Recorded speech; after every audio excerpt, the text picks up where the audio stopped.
আরেকটা দিন থেকে গেলে কি এমন হয়ে যাবে। আমার মা কিন্তু সবসময় এই কথাটা বলে, যখনই যাই আমি, যতদিনের জন্যই যাই না কেন, যতদিনই থাকি না কেন, তাও আমাকে এই কথাটা বলবে। অ্যাকচুয়ালি বাবা মায়ের ভালোবাসা এটা কিন্তু সে কি আর হয় বলে, অনেক কাজ আছে।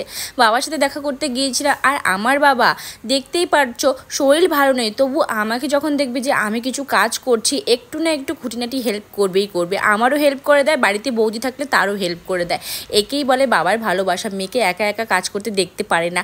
আমার মা তো বাইরে কাজগুলো করছে, ভাবলাম একদিনের জন্য এসছি তো কি হয়েছে, বাবা মাকে রান্না করে খাওয়ানোই যায়।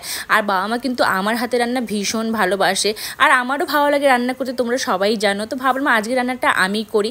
আর অ্যাকচুয়ালি কী বলো তো, পানিকুন্ডা, মানে আমরা রাজবংশীরা বলি পানিকুন্ডা, চাল কুমড়োটা যেটা অনেক বড় হয়ে যায়, গায়ের মধ্যে চুন লেগে যায়, হেভি লাগে খাসির মাংস দিয়ে খেতে। কি বলবো তোমাদের, যদি চর্বি থাকে আবার সাথে, উফ, এর টেস্টটা যারা খেয়েছে তারাই একমাত্র জানে। তুমি মাংস বাদ দিয়ে দিবে, মাংসটা আর খেতে ইচ্ছে করবে না, কিন্তু এগুলো আমি কি বলবো, আমাকে যদি এক গামলা দিয়ে দেয়, বিশ্বাস করো আমি এক গামলাই খেয়ে নেবো। আমার দারুণ লাগে খেতে।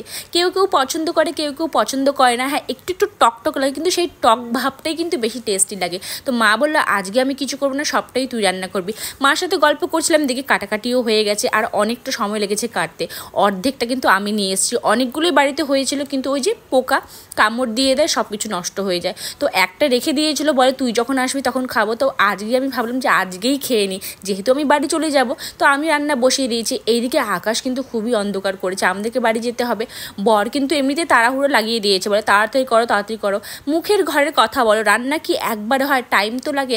আমি কিন্তু আবার আজকে ঠাকুরি কালাইয়ের ডাল বানাতে চেয়েছিলাম, কিন্তু আমার বাবা লোভ সামলাতে পারবে না আমি জানি, যেহেতু বাবা খুবই পছন্দ করে এই ডালটা, আর বাবার শরীরে এমনিতেই অনেক ব্যথা। তো ভাবলাম যদি আমি রান্না করেও ফেলি, বাবা কিন্তু লোভ সামলাতে পারবে না, খেয়ে নেবে। তো মা বলো থাক, লাগবে না, এমনিতেও বাবারা আজকে নিমন্ত্রণ বাড়ি যাবে, আর বেশি রান্না করে কোনো লাভও নেই, আমরা তো চলেই আসবো। তাই আমি বানিয়ে নিয়েছি এগুলো। আর চাল কুমড়োগুলো তোমরা এভাবে কারা কারা ভেজে রান্না করে বলো, ভেজে রান্না করে নিলে না একটা কাঁচা কাঁচা গন্ধ থাকে, সেটা কিন্তু আর থাকে না।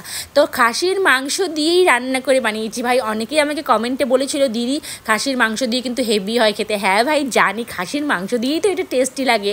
চর্বি হলেও চলে, কিন্তু টেস্টটাই আলাদা হয়, তাই না বলো? যারা খেয়েছে তারাই জানে। জয় রাজবংশী, মানে রাজবংশীরাই কিন্তু খায় বেশিরভাগ এটা। আর দেখো কত সুন্দর হয়েছে না কালারটা, আমার কিন্তু দারুণ লাগছিল, কারণ অনেক দিন পর, প্রায় 6-7 মাস হয়ে গেল মনে হয় খাইনি। মানে বাড়িতে, আমাদের বাড়িতেও হয়েছিল, শ্বশুর বাড়িতে, তখনই খেয়েছিলাম একটু, আর তো খাওয়াই হয়নি। আর দেখো কত সুন্দর হয়েছে কালারটা। এতটা বানিয়েছি, মা বলে এতটা বানিয়েছিস কি করব, আমরা তো তোর বাবা আর আমি আছি, নিয়ে যা। আমি বললাম থাক না, ফ্রিজে রেখে দেবা, তোমরাই খাওয়া। যেহেতু বাবাও পছন্দ করে, আমাদের বাড়িতে সবাই পছন্দ করে, শুধু বুঝি আমাদের বাড়িতে আমার দাদা খায় না। কিন্তু কি করব, কিছু করার নেই, যারা স্বাদ বোঝে না তারা খাবে কি করে বলো? আমরা রাজবংশী, আমরা তো খাই ভাই।